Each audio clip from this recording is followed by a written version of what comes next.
Olá a todos, espero que todos estejam bem. Dando continuidade ao nosso curso, então, na nossa aula de hoje, a gente vai estudar um fenômeno que é uma espécie de efeito colateral pelo uso do protocolo de bloqueio em duas fases, o protocolo do SPL, que é o fenômeno de deadlock, tá certo? Bom, mas para isso vamos recapitular o protocolo do SPL, que aí fica mais vivo na memória de vocês a ideia do problema do uso do protocolo 2PL, né, desse fenômeno que pode ocorrer. Bom, então o 2PL, o protocolo 2PL, é um protocolo de bloqueio, tá certo? Então ele utiliza um mecanismo de bloqueio para atrasar a execução de operações, para garantir que o escalonamento que ele vai produzir é correto, ou seja, esse escalonamento é serializável por conflito e por isso eu garanto que se o escalonamento for executado sobre um estado consistente do banco de dados, ele vai gerar um estado final também consistente. Não tem perigo do escalonamento produzido pelo 2PL rigoroso produz um estado inconsistente, tá certo? Bom, então esse protocolo trabalha com mecanismo de bloqueio e trabalha com o conceito de duas fases. Por quê? Porque eu tenho uma fase de aquisição de bloqueios e uma fase de liberação de bloqueios, tá certo? Bom, para a aquisição de bloqueios, o 2PL rigoroso ele precisa trabalhar com a tabela de compatibilidade de bloqueios, tá certo? Então, qual é a ideia dessa tabela de compatibilidade de bloqueios? Eu tenho aqui, por exemplo, uma transação TI que tem um bloqueio de leitura sobre o objeto X, tá certo? E tem uma transação TJ solicitando um bloqueio de leitura sobre o objeto X. Os bloqueios de leitura, eles podem ser compartilhados, ou seja, eu vou afirmar que eles são compatíveis, tá certo? Bom, em compensação, se eu tenho uma transação TI com um bloqueio para ela sobre o objeto X, e esse bloqueio é de escrita, nenhuma outra transação vai conseguir um bloqueio sobre esse objeto X. Por quê? Porque o bloqueio de escrita ele é incompatível com todos os outros bloqueios, ou seja, leitura e escrita. Tá certo? Então, a ideia que está por trás dessa tabela é identificar as operações que estão em conflito. Por quê? Porque bloqueios incompatíveis representam o quê? Bloqueios para operações que estão em conflito. Por isso que lembre-se que eu falei para vocês quando a gente começou a estudar o problema de controle de concorrência em banco de dados, que esse conceito de conflito ele é muito importante porque ele vai até na implementação dos protocolos de controle de concorrência, tá certo?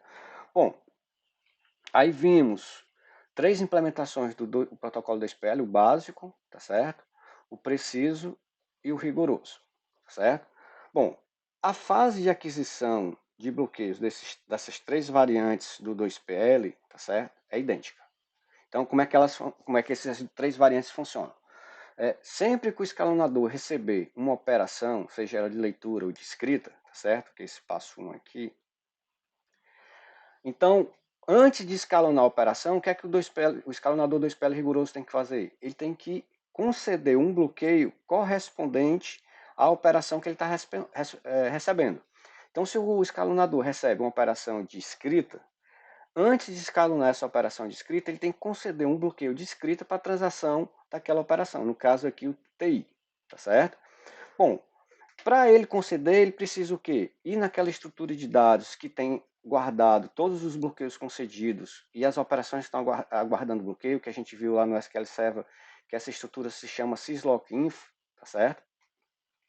Para identificar se existe algum bloqueio incompatível com o que ele está querendo conceder para a operação que ele recebeu para escalonar.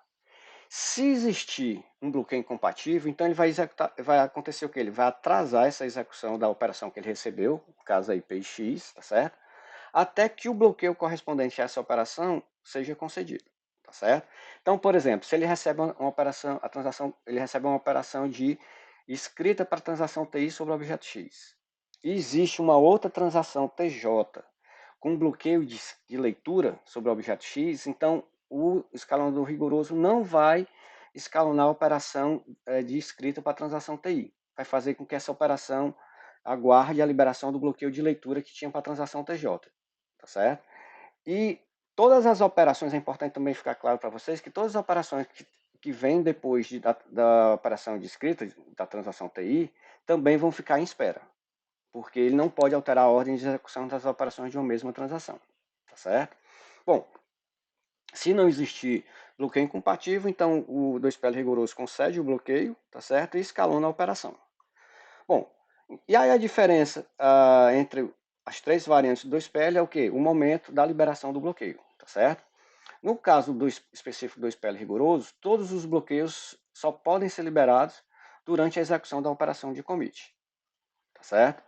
Então, essa é a diferença, a diferença das três variantes, é o momento que vão ser liberados os bloqueios. Então, no 2PL rigoroso, só durante a execução do commit. Aí a gente mostrou para vocês que a operação de commit, no caso 2PL rigoroso, o que é que acontece? Quando o escalador recebe a operação de commit para a transação TI, ele primeiro vai liberar todos os bloqueios de leitura que já foram concedidos para a TI, tá certo? Liberar esses bloqueios significa o quê? Remover, no caso lá do SQL Server, as tuplas referentes a esses bloqueios na syslock.info, tá certo? Depois que ele liberar esses bloqueios, ele vai gravar registros de log para a transação TI, tá certo? A gente vai ver mais na frente, na parte de recuperação, que tipo de registro são esses. E aí eu já posso adiantar que para cada operação de escrita da transação TI, tem que ser gravado um registro no arquivo de log, ou seja, durante a operação de commit, além de eu poder estar removendo bloqueios de uma tabela que é a syslock.info, no caso do SQL Server, é necessário escrever no arquivo de log. E eu posso ter muitas operações de escrita no arquivo de log em função disso, tá certo? Bom, depois que são gravados os registros de log, há uma liberação dos bloqueios de escrita, desculpa. Isso significa o quê? Remover na syslock.info, no caso do SQL Server, as tuplas referentes aos bloqueios de escrita para a transação TI, tá certo? Então, para a execução desses três passos é que a gente afirma que a operação de commit é uma operação muito cara, né, muito custosa do ponto de vista computacional para um sistema de banco de dados. Bom, e aí, a gente agora vai estudar, que é o objetivo da aula de hoje, um fenômeno que ocorre como efeito colateral no uso do protocolo 2PL rigoroso, tá certo? Então, vamos imaginar o seguinte, que é o fenômeno é o deadlock, né, que vocês já estão percebendo aqui. Então, é o fenômeno da deadlock. Então, vamos imaginar que eu tenho um sistema de banco de dados com escalonador 2PL rigoroso, tá certo? Não tenho nenhuma transação ainda submetida a esse sistema de banco de dados e a gente vai submeter essas duas transações, T1 e T2, tá certo? Então,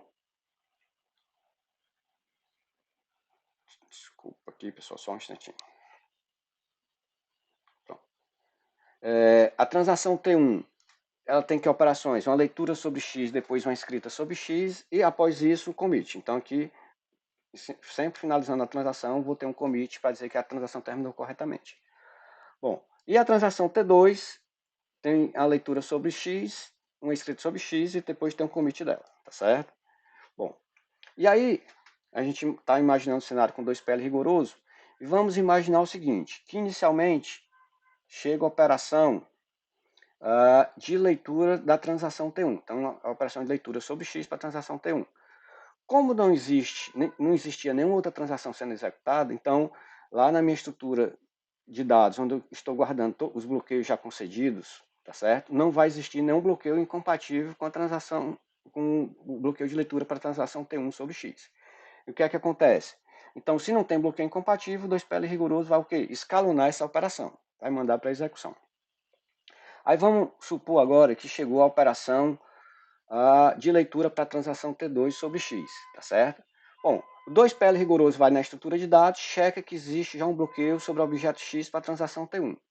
Só que como os bloqueios são de leitura, tá certo? Esses bloqueios são compatíveis, então ele pode conceder também o bloqueio de leitura para a transação T2, tá certo? E como ele concede o bloqueio, ele pode o quê? Escalonar a operação R2X, tá certo? Agora vamos supor o seguinte, chegou a operação W2X por 2PL rigoroso.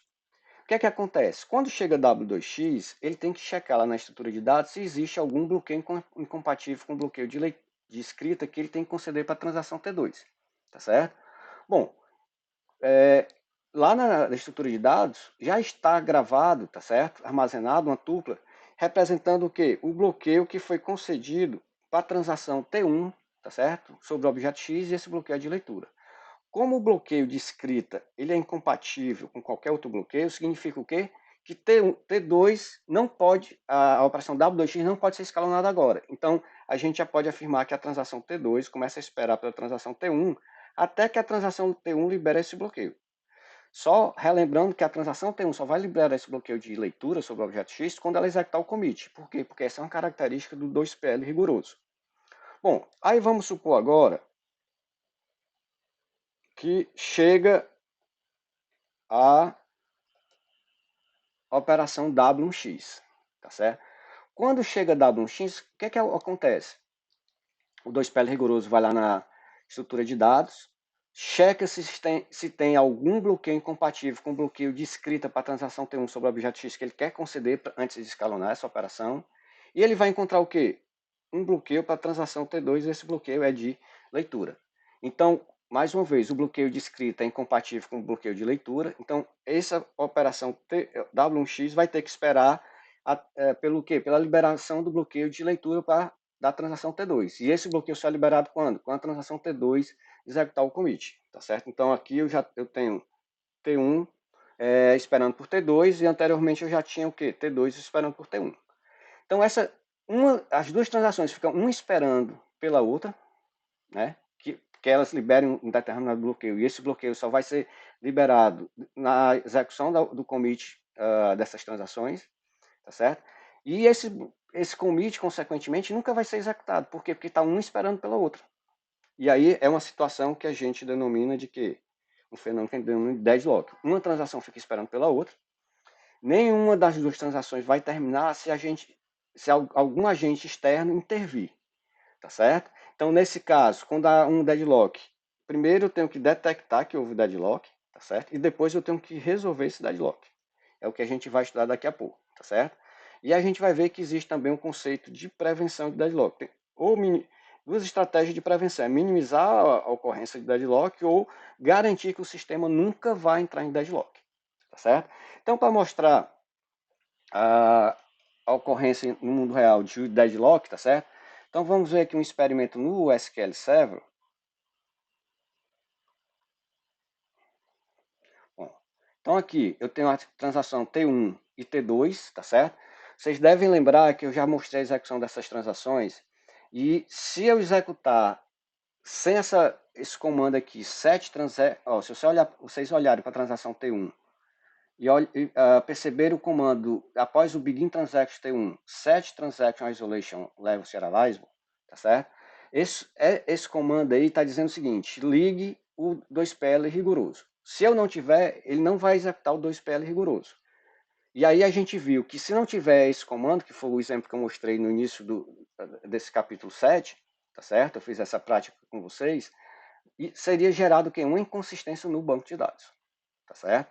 Bom, então o que é que a gente fez? A gente vai agora ligar o 2PL rigoroso para garantir o quê? Que vai ser produzido um escalonamento correto, tá certo? Para produzir um estado consistente do banco de dados. Bom, então vamos lá. Eu vou executar T1, tá certo? E depois eu vou disparar T2. Lembre-se que T1 é o quê? Uma entrada de 20 itens no estoque, e T2 é uma saída de 5 itens do estoque, tá certo? Se vocês olharem o código aí das duas transações, vocês vão perceber isso. E é importante também perceber o seguinte, que eu vou primeiro disparar T1 e depois vou disparar T2, tá certo? Então vamos lá. Então eu vou disparar aqui T1.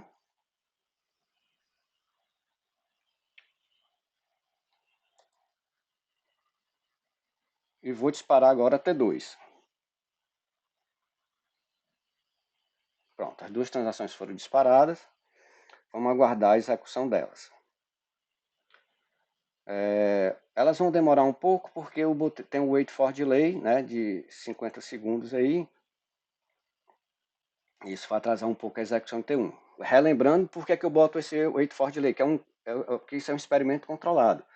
Porque eu quero que entre o comando, vocês estão vendo que na transação T1 eu tenho um select, que é uma operação de leitura, tá certo? Então aqui eu estou fazendo um select na transação T1, e depois eu tenho uma operação de escrita, tá certo? Então aqui depois eu tenho uma operação de escrita desculpa. na transação T2, transação T1. E aí, quando eu boto o wait for delay entre a leitura e a escrita, é porque eu disparei T2, aí as operações de T2 vão ficar entre as operações de T1, que é produzir um entrelaçamento.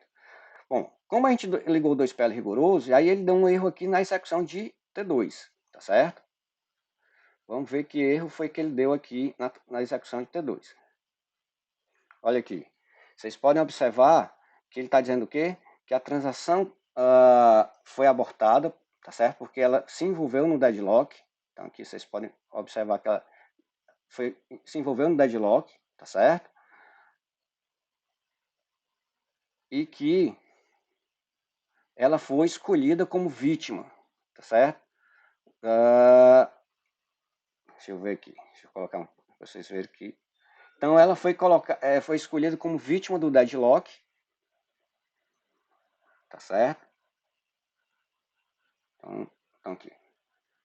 Bom, então foi escolhida como vítima do deadlock e está pedindo para a transação ser reexecutada. Ele não vai restartar essa transação, ela tem que ser reexecutada pelo usuário. Ou seja, aqui eu tenho um cenário que eu usei o 2PL rigoroso, tá certo? E em função do efeito colateral do uso de bloqueios, tá certo? Essas duas transações entraram em deadlock. O SQL Server detectou esse deadlock, né? Tanto que ele dá a informação que detectou o deadlock e escolheu uma das transações como vítima, tá certo? E na vítima a escolha da vítima é para quê? Para abortar essa transação. Então, a única resolução que a gente tem para o deadlock, tá certo? É abortar uma das transações envolvidas no deadlock. Não tem outra solução, tá certo? Então, ele detectou o deadlock e abortou uma das transações para resolver o problema do deadlock, tá certo? E ele escolheu quem? T2. Lembrem-se que eu disparei primeiro T1 e depois T2. A gente vai ver que uma estratégia bastante utilizada para definir qual a transação que vai ser abortada é abortar a transação mais jovem, que foi iniciada mais recentemente. Por quê? Porque ele pressupõe que a transação T1 pode ter executado muitas operações e o abortar a transação T1 é um prejuízo maior para ele porque ele tem que desfazer tudo que T1 tinha feito, porque ele vai ter que abortar a transação. Então ele escolhe a transação mais jovem para ser a vítima do deadlock, tá certo? Bom, então vamos voltar aqui para a nossa apresentação. Então o que é que aconteceu naquele cenário lá? Foi exatamente o cenário que a gente acabou de apresentar aqui para vocês. Então, deixa eu só desligar aqui, ligar de novo a apresentação para ficar mais clara a explicação que eu quero dar do que aconteceu há pouco com o SQL Server, tá certo? Então, o que é que aconteceu? Então, quem era a transação T1? Eu tinha aquela movimentação de entrada no estoque, que eu tinha um select para ler a quantidade em estoque do produto com ID igual a 1, então foi uma operação de leitura. Tinha, depois dela, uma operação de escrita. Então, eram essas duas, e depois o commit. Essas eram operações da transação T1. E da transação T2, eu tinha também uma leitura da quantidade em estoque do produto com ID igual a 1, e depois eu tinha uma atualização do estoque, porque eu tinha o quê? A venda, não é isso? Na T1 era uma entrada e na T2 era uma venda. E aí, quando eu disparei a transação T1, o que é que aconteceu? Disparei a transação T1, chegou a operação de leitura sobre o objeto com ID igual a 1, tá certo? Não tinha nada na tabela na estrutura de dados que representasse um bloqueio compatível com essa leitura, e aí ele escalonou a operação de leitura para a transação T1. Aí chegou quem? A operação de leitura para T2. Por quê? Lembre-se que eu botei no SQL Server, tá certo? Na transação T1, o wait for delay entre quem? Entre a leitura, que é esse primeiro select aqui em T1, tá certo? Então, esse primeiro select aqui em T1 e o update em T1. Entre o update, o select e o update T1 tem um delay de 50 segundos, tá certo? Então, em função disso, ele recebeu a operação de leitura de T1, mas ainda não recebeu a operação de escrita, quando eu disparei T2. Aí, quando chega T2, a transação T2 eu tenho o que lá? Chegando quem? O R2X, que é o select lá em T2, E logo em seguida, não tem um wait for delay entre o select e o update, aí logo depois chega quem? Então ele escalonou também a operação de leitura da transação T2, e logo depois chega quem? O WDX, que é o update da transação T2. Esse update não vai poder ser executado. Por quê? Porque existe o bloqueio de leitura para a transação T1. E para escalonar, o, a operação W2X, o 2PL rigoroso precisaria de quê? De conceder primeiro um bloqueio de escrita para a transação T2. Ele não vai conseguir por quê? Porque lá na syslog.info, no caso do SQL Server, vai ter um bloqueio de leitura para a transação T1 sobre o objeto X. E esses bloqueios de escrita e leitura são incompatíveis. Então, T2 vai esperar a liberação de bloqueio do T1, tá certo? E aí, logo em seguida, passam-se os 50 segundos lá do wait for delay, aí chega quem depois de passar os 50 segundos? A operação de update da transação T1, tá certo? Então, eu tenho agora esse update, o 2PL rigoroso do SQL Server não vai conseguir escalonar essa operação de escrita, que o update é uma operação de escrita. Por quê? Porque a transação T2 tem um bloqueio de leitura sobre o objeto X, e leitura e escrita são incompatíveis. Então, aquelas duas transações lá, tá certo? Entraram em deadlock, tá certo? Então, é o mesmo cenário que a gente está mostrando aqui. Aí, como foi que o SQL Server detectou, a gente vai ver como é que é a estratégia de detecção do deadlock, e ele resolveu o deadlock. Como foi que ele resolveu? Abortando uma das transações, que é a única resolução que tem, tá certo? Então, foi isso que eu mostrei agora há pouco para vocês. Bom, com relação à detecção de deadlock, tá certo? Por algum tempo, se usou a estratégia de detectar o deadlock por timeout, tá certo? O que é o timeout? É um intervalo de tempo que eu vou esperar até que uma transação consiga adquirir algum recurso para que ela possa utilizar, tá certo? Bom, então, qual a ideia do timeout? Seria o seguinte, se o tempo de espera de uma transação TI por um bloqueio atingir um determinado limite, né, do intervalo de tempo, o escalonador vai supor o quê? Que a transação TI está envolvida no deadlock. E aí ele vai o quê? Abortar a transação TI. Tá certo? Então, como eu disse, a única resolução que a gente pode ter de deadlock é abortar a transação. Então, TI, o escalador recebe uma operação de TI. Existe um bloqueio incompatível para ela. Ele não consegue conceder o bloqueio. E esse bloqueio fica esperando estouro o timeout, né, o que seria o tempo de espera máximo para que se conceda o bloqueio. Então, o escalonador vai supor que aquela transação está envolvida no deadlock e vai abortar aquela transação. Qual o problema? Pode ser que TI não esteja envolvida no deadlock, tá certo? Ela está só esperando um bloqueio, tá certo? De uma transação longa, que é uma transação que tem muitas operações de escrita e está adquirindo muitos bloqueios de escrita, e esses bloqueios só vão ser liberados quando? Durante o commit. E aí a transação que TI vai ter que esperar essa transação terminar para conseguir o bloqueio. Mas não há um deadlock, tá certo? Então, aí qual é o problema? Eu vou abortar uma transação que não estava em deadlock, tá certo? E aí, se eu pensar, vou aumentar o timeout, o problema é, tudo bem, eu aumento o timeout, eu dou mais chance para dizer que transações que não estavam em deadlock não sejam abortadas. O problema é, e se estiver em deadlock mesmo, eu vou demorar muito tempo para resolver o problema no deadlock. Aí se pensou na seguinte estratégia, que seria trabalhar com o conceito de grafo de espera, tá certo? Então, qual a ideia do grafo de espera? O escalonador vai manter um grafo, tá certo? Onde, nesse gráfico, que é o grafo de espera, os nós vão representar as transações e as arestas vão ser construídas da seguinte forma. Se a transação TI, tá certo? Está esperando que TJ libere algum bloqueio, tá certo? Eu vou construir uma aresta ligando TI a TJ, tá certo? Porque esse grafo é um grafo direcionado. Por quê? Porque eu estou dizendo que TI está esperando que TJ libere um bloqueio, tá certo?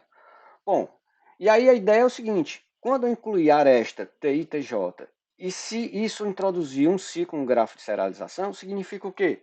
Grafo de serialização, desculpe, no grafo de espera, é que as duas transações estão em deadlock, tá certo? Então, na hora que eu inserir a aresta nesse grafo de espera, tá certo? Se essa aresta provocar um ciclo no grafo de espera, então eu já posso afirmar que as duas transações estão em deadlock, tá certo? Então vamos mostrar um exemplo aqui baseado naquele experimento que eu mostrei do SQL Server, tá certo? Então aqui vamos já pressupor que já foram escalonadas as operações de leitura das transações T1 e T2, tá certo? Quando chega, e aí no meu grafo de espera, os meus vértices são as duas transações, né, T2 e T1, tá certo? Quando chega a operação de escrita para a transação T2 sobre X, tá certo? O bloqueio não vai ser concedido para escalonar essa operação, porque existe o bloqueio de leitura para a transação T1. Então, T2 vai esperar o quê? Que T1 libere o bloqueio de leitura. Então, eu já construo aqui uma aresta ligando quem? T2 a T1, tá certo? Quando chegar a operação W1X, né, que é o update lá da transação T1 do experimento que eu acabei de mostrar para vocês, tá certo? Para escalonar essa operação de update, que na realidade é uma operação de escrita sobre banco de dados, o escalonador tem que adquirir primeiro o quê? Um bloqueio de escrita para a transação T1 sobre o objeto X. Só que ele não vai conseguir isso. Por quê? Porque a transação T2, tá certo? Então aqui no caso, a transação T2 tem um bloqueio de leitura sobre o objeto X. Então, T1 vai ter que esperar a liberação desse bloqueio até que seja concedido um bloqueio de escrita para ela sobre o objeto X para que essa operação seja escalonada. Então, como T1 agora vai esperar T2, o que é que acontece? Eu vou ter que inserir uma aresta ligando T1 a T2. Bom, formou-se um ciclo, e aí eu posso afirmar o quê? Deadlock, tá certo? E aí, quando ele identifica o deadlock, qual a resolução? Uma das transações tem que ser mais abortada. Lembre-se que no experimento eu disparei primeiro T1, chamei a atenção de vocês. Disparei primeiro T1, depois disparei T2. E aí o que é que aconteceu? Ele abortou quem? A transação T2. Por quê? Porque é a transação mais recente. Tá certo? Então, tanto que lá ele inclusive chama de vítima, né? A transação.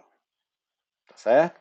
Então, essa é a forma de detectar e resolver um deadlock. Bom, mas existe também a ideia de prevenção. Eu vou tentar minimizar a ocorrência de deadlock ou então eliminar por completo a ocorrência de deadlock. Tá certo? Bom, através de experimentos, né, na década de 1970, início de 1980, tá certo? Se percebeu o seguinte, que 90% dos deadlocks são produzidos pela conversão de bloqueios. O que é a conversão de bloqueio? A transação tem um bloqueio de leitura, tá certo? Executa a operação de leitura e depois chega uma operação de escrita daquela transação. Então, para o escalonador escalonar aquela operação, ele precisa primeiro adquirir um bloqueio de escrita. Ou seja, eu estou querendo converter um bloqueio de leitura num bloqueio de escrita. Então, por exemplo, a ideia lá da transação T1, chegou a operação de leitura, ela foi escalonada, ou seja, eu adquiri um bloqueio de leitura para ela, e quando chega a operação W1X, tá certo? O escalonador tem que o quê? Converter o bloqueio de leitura que ele tinha dado para essa transação T1, tá certo? Num bloqueio de quê? De escrita. E essa conversão, tá certo? Provoca, tá certo? 90% dos deadlocks. Então, qual é a ideia? Uma forma de eu prevenir a ocorrência de deadlock? Reduzir essas conversões. De quê? De bloqueio de leitura em bloqueio de escrita para uma mesma transação. Tá certo? Então, se eu fizer isso, eu vou o quê? Reduzir a taxa de abortos. A ocorrência de deadlock e vou reduzir o quê? A taxa de abortos. Tá certo? Porque se eu tenho deadlock, inevitavelmente eu vou ter aborto de uma transação. Então, qual é a estratégia que se pensou para evitar, reduzir essas conversões de bloqueio? É se trabalhar com um bloqueio, um novo tipo de bloqueio, que é o bloqueio de update. Tá certo? O que é que seria a semântica desse bloqueio de update? Seria o quê? O bloqueio de update é um bloqueio para leitura, né? Na hora que eu for ler um objeto, vou ter um bloqueio de update ao invés de um bloqueio de leitura. Por quê? Porque vai ser um bloqueio de leitura com a intenção de executar uma operação de escrita no futuro. Ou seja, eu vou ler um objeto, vou bloquear para update. Por quê? Porque eu já vou dizer, quando eu estiver lendo aquele objeto, ó, mais na frente eu vou escrever sobre esse objeto, tá certo? E o que é que vai acontecer, tá certo? Eu vou evitar que outra transação que queira também ler e escrever o objeto, como foi no caso da transação T1 e T2 do experimento que a gente fez no SQL Server, tá certo? Tenham que aquela conversão de bloqueios, tá certo? Para isso provocar o deadlock. Agora, uma observação importante. Quando eu tenho o bloqueio de update na hora de escrever, de ler, tá certo? E eu vou escrever no futuro, eu vou ter que converter o bloqueio de update em bloqueio de escrita, tá certo? Mas eu vou já mostrar para vocês porque que isso vai evitar os deadlocks. Bom, esse bloqueio ele é especificado pelo usuário. Então, explicitamente, quem estiver programando, codificando as transações, tem que colocar esse bloqueio, tá certo? Então, isso não é automático. O que é automático para o sistema de banco de dados? Ele, para uma operação de leitura, ele associa um bloqueio de leitura e para uma operação de escrita, ele associa um bloqueio de escrita. Se eu quiser, na hora que eu quiser ler, quiser colocar um bloqueio de update, então eu tenho que especificar isso. A gente vai já ver como é que isso ocorre. Bom, como eu tenho um novo tipo de bloqueio, que é o bloqueio do tipo update, tá certo? Aí eu preciso ter uma nova tabela de compatibilidade para considerar esse bloqueio do tipo update, tá certo? Bom, então é o seguinte, eu tenho os bloqueios de leitura e escrita, que eles continuam, então aqui, se você olhar só para essa parte aqui dessa tabela, tá certo? A compatibilidade continua a mesma, tá certo? Mas quando eu olho para a parte lá do bloqueio de update, né, que é essa parte aqui da tabela, o que é que acontece? Se alguma transação TI tiver um bloqueio de update, esse bloqueio de update é incompatível com todos os outros updates, tá certo? Então, com isso, eu vou evitar o quê? Que uma transação... Então, quando é que eu coloco o bloqueio do tipo update? Na hora que eu for ler um objeto. Então, com isso, eu vou evitar o quê? Que eu vou ler o objeto, venha uma outra transação, consiga também uma leitura e depois queira converter essa leitura em escrita, tá certo? Então, quando uma operação for querer ler um objeto e colocar ali um bloqueio do tipo update sobre aquele objeto, significa o quê? Que ela vai ler, mais na frente ela vai escrever. Ela vai ter que adquirir um bloqueio de escrita. Mas enquanto ela tiver o bloqueio de update, nenhuma outra transação pode ler, tá certo? O mesmo objeto, o objeto X. Por quê? Porque o bloqueio de update agora, ele é incompatível com a leitura, tá certo? Bom, agora observe o seguinte, que se a transação TI tem um bloqueio do tipo de leitura, tá certo? E uma transação TJ quer adquirir um bloqueio de update, então essa forma, essa ordem de aquisição dos bloqueios torna esses dois bloqueios compatíveis. Então, vamos lá. Se a transação TI tem um bloqueio de update, que é esse caso aqui, e uma outra transação quer adquirir um bloqueio de leitura, ela não vai conseguir. Mas, se uma transação tem um bloqueio de leitura e uma outra transação quer adquirir um bloqueio de update, ela vai conseguir, tá certo? Bom, o que é que está por trás dessa ideia aqui, dessa incompatibilidade de update com leitura, mas há uma compatibilidade de leitura com update? É que quando uma transação tem um bloqueio de leitura, tá certo? Eu vou supor o quê? Que ela não vai escrever no futuro. Porque já que eu estou com o conceito de update, eu vou sempre acreditar no programador o seguinte, ó, quando eu for ler e for escrever no futuro, eu vou o quê? Sempre pedir um bloqueio do tipo update. Se ele pediu só um bloqueio do tipo leitura, significa o escalonador vai esperar o quê? Não, ele não vai escrever na frente, ele vai só ler agora. Então ele pede só um bloqueio de leitura. E aí, por isso, ele pode conceder um bloqueio de update para uma outra transação. Tá certo? Então, dessa forma eu consigo reduzir as conversões de bloqueio de leitura para escrita. Vai ter bloqueio de update para escrita, mas quando eu tiver um update, eu não permito ninguém ler. Tá certo? Aí eu evito o deadlock que aconteceu no experimento que a gente fez agora há pouco. Vamos voltar aqui para o SQL Server, tá certo? E vamos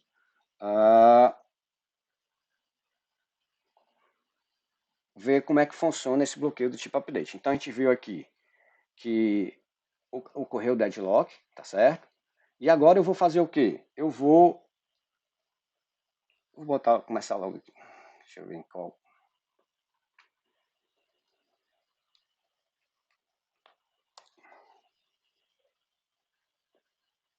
Pronto. Então aqui, o que é que eu vou fazer? Eu vou colocar um bloqueio do tipo update na hora que eu for ler o objeto com ID igual a 1, tá certo? Então aqui, eu falei para vocês, se eu quero usar o bloqueio do tipo update, eu tenho que colocar isso na transação, tá certo? Então aqui eu vou botar o bloqueio, desculpa. Então essa é a sintaxe, mas isso a gente vai ver mais na frente, viu pessoal? É só para mostrar que funciona essa ideia do bloqueio do tipo update. Pronto. Então eu botei aqui, ó, eu quero. Faltou um i aqui, senão vai dar erro. Então eu quero, na hora que eu estiver lendo, porque quando eu estou executando o select aqui, que é a operação de leitura, então aqui eu estou com select. Select, e aí eu botei o que associado select? Um bloqueio do tipo update, tá certo? A mesma coisa eu vou fazer na transação T2, porque para que isso funcione, todas as transações têm que estar falando a mesma linguagem, de usar o bloqueio do tipo update, que se vai escrever mais na frente.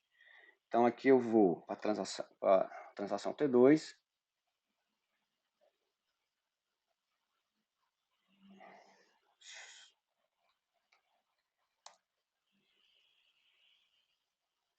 pronto. Então aqui eu vou para a transação T2 e vou colocar o bloqueio do tipo update também. Então vou botar from products with o bloqueio do tipo update, o pdlock.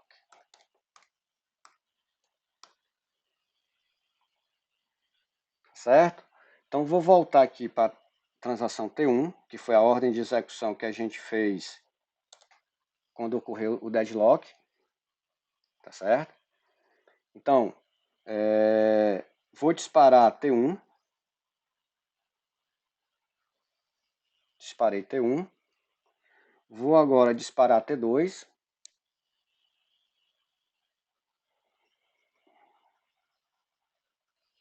disparei T2 e vamos aguardar a execução das duas transações. Então, observem que nas duas transações eu utilizei aí o conceito do bloqueio do tipo update. Então, se a gente não ligar o 2PL rigoroso, a gente tinha visto que essas duas transações gerariam um estado inconsistente no banco de dados.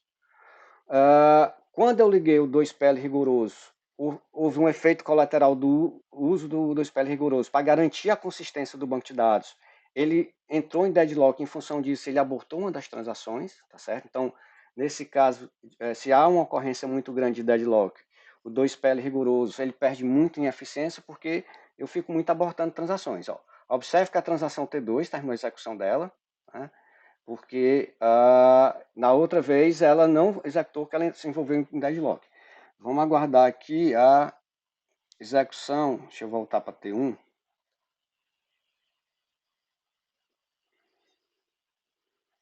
Deixa eu ver se eu consigo aqui subir aqui para vocês acreditarem em mim.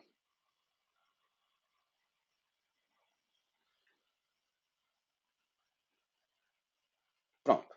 Então, as duas transações terminaram com sucesso, tá certo? Ou seja, anteriormente, quando eu liguei o 2PL rigoroso, a transação T2 foi abortada, tá certo? Porque ela se envolveu em deadlock com T1. Como ela era mais recente, ela foi escolhida como vítima, tá certo? E agora, quando usei o bloqueio do tipo update, as duas transações foram executadas com sucesso, tá certo? E o mais importante de tudo isso é o quê? Agora, tá certo? Os dois protocolos, as duas transações, o escalonamento produzido pela execução das duas transações, produz um estado consistente no banco de dados, tá certo? Então, essa é a ideia da prevenção de deadlocks. Quando eu uso essa estratégia de usar do bloqueio do tipo update, eu não vou garantir que não vai haver deadlock, porque isso depende muito também dos programadores que vão usar o bloqueio do tipo update, tá certo? Então eu posso estar reduzindo a quantidade de deadlocks, né? Ou seja, vou reduzir com isso a taxa de abort. Mas eu não vou evitar que o sistema nunca tenha deadlock, tá certo? Para isso, então aqui foi o cenário que eu mostrei agora para vocês, tá certo? Lá do experimento. Agora, se eu quero evitar que o sistema entre em deadlock, tá certo? Porque desculpa, pessoal. Deixa eu voltar aqui.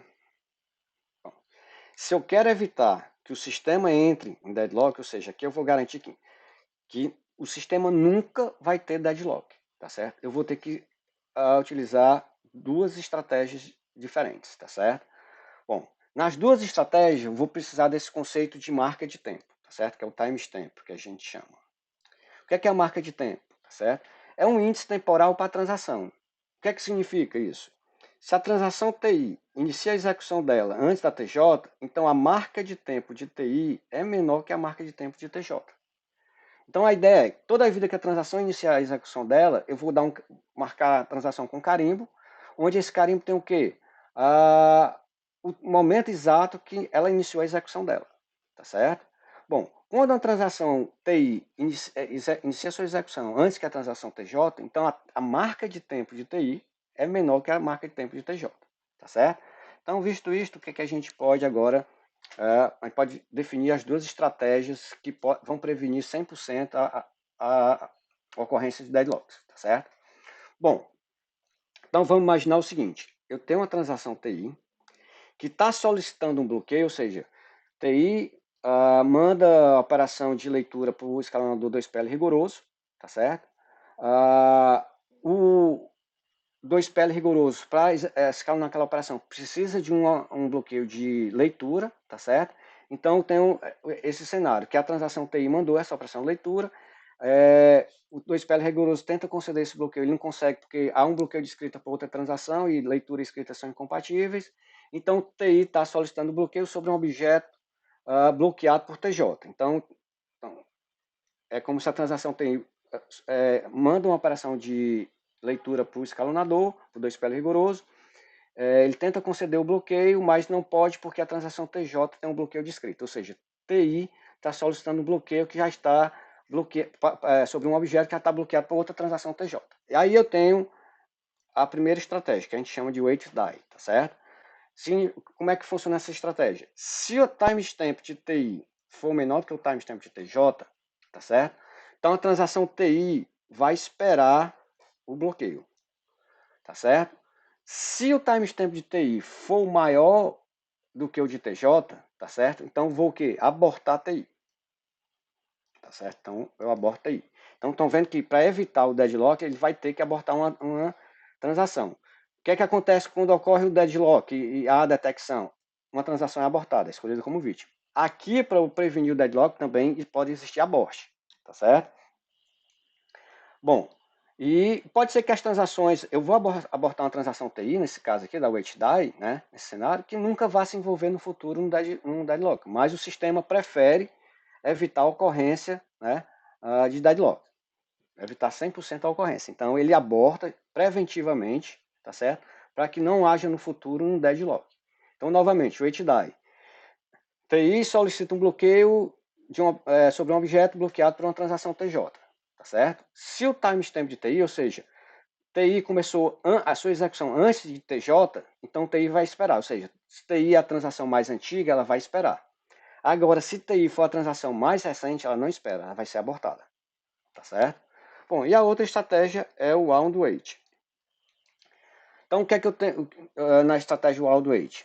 Então, a mesma coisa, TI está solicitando bloqueio sobre um objeto já bloqueado por TJ. Bom, se o timestamp de TI for menor que o timestamp de TJ, então TJ vai ser abortado. Aqui eu aborto TJ. Se não, TI espera. Tá certo?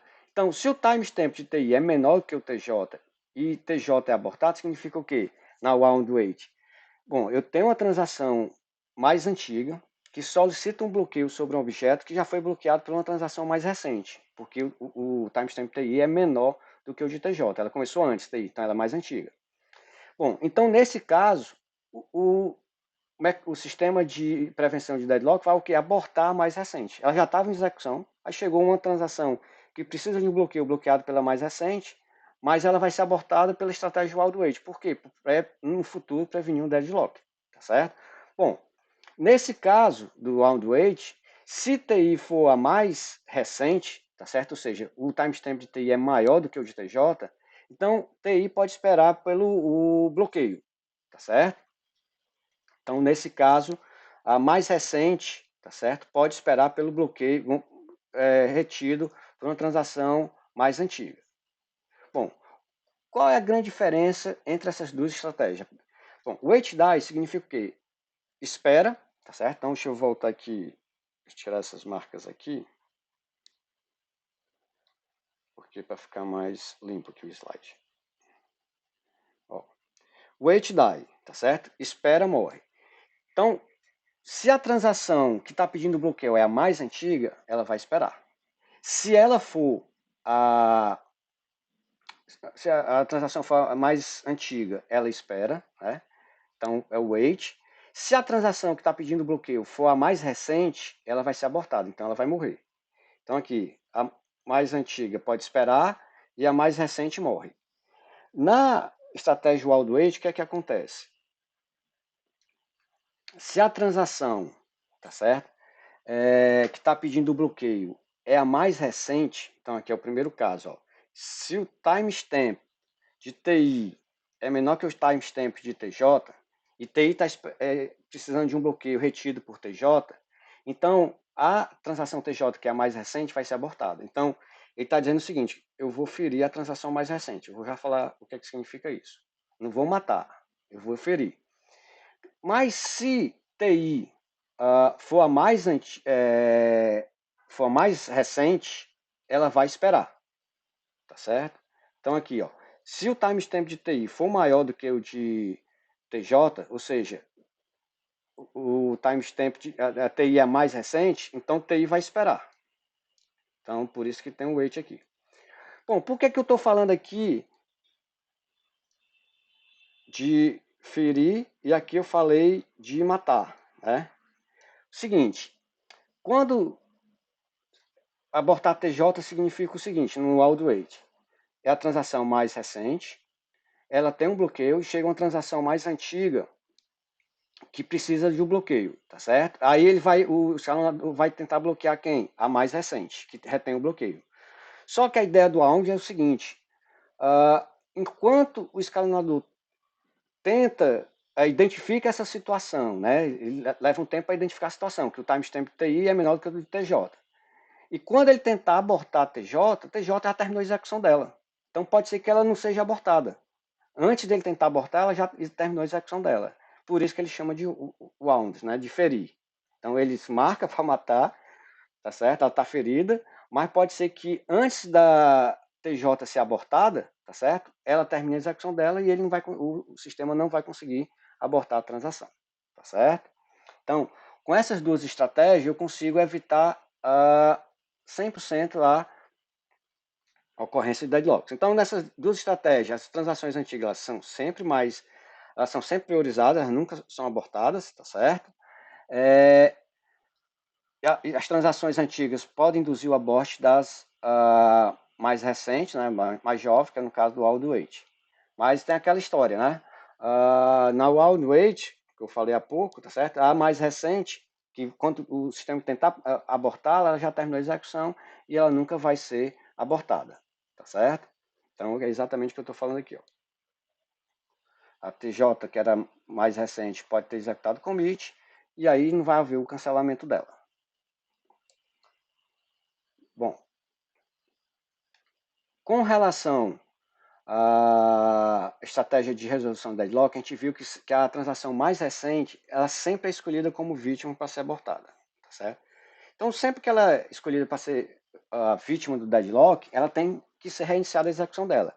Então, vamos imaginar o seguinte, que a transação TI, ela é escolhida como vítima, tá certo? No deadlock, tá certo? E abortada. O que é que pode acontecer? Essa transação ser reiniciada, se envolver num novo deadlock, ser abortada de novo. E esse processo pode, teoricamente, ocorrer infinitamente. Ou seja, a transação TI ela nunca vai ser executada. Então é uma situação que a gente chama de live lock, tá certo? Ela se envolve em deadlock, é abortada e depois fica reiniciada, se envolve em outro deadlock, continua sendo abortada, tá certo? Esse é um fenômeno que o pessoal também chama de inanição, né? A starvation. Bom, então nesse fenômeno, que é a situação de live lock, né? Então tem o fenômeno deadlock e o fenômeno live lock. No deadlock, as duas transações se envolvem no deadlock, uma é escolhida como vítima, só que a que foi escolhida como vítima, foi ser executada novamente, se envolve no novo deadlock e é abortada. E assim sucessivamente. Ela nunca vai terminar a execução dela. Está sempre se envolvendo nesse fenômeno que a gente chama de live lock. Tá certo? Então a solução para a gente evitar o live lock, tá certo? Então é reiniciar a transação, tá certo? Com a mesma marca de tempo. Ou seja, se eu faço isso, em algum momento, a transação que estava sempre envolvida no live lock, ela vai começar a ficar, vai se tornar o quê? A mais antiga. E ela se torna a mais antiga, ela não vai ser mais escolhida como vítima. Tá certo?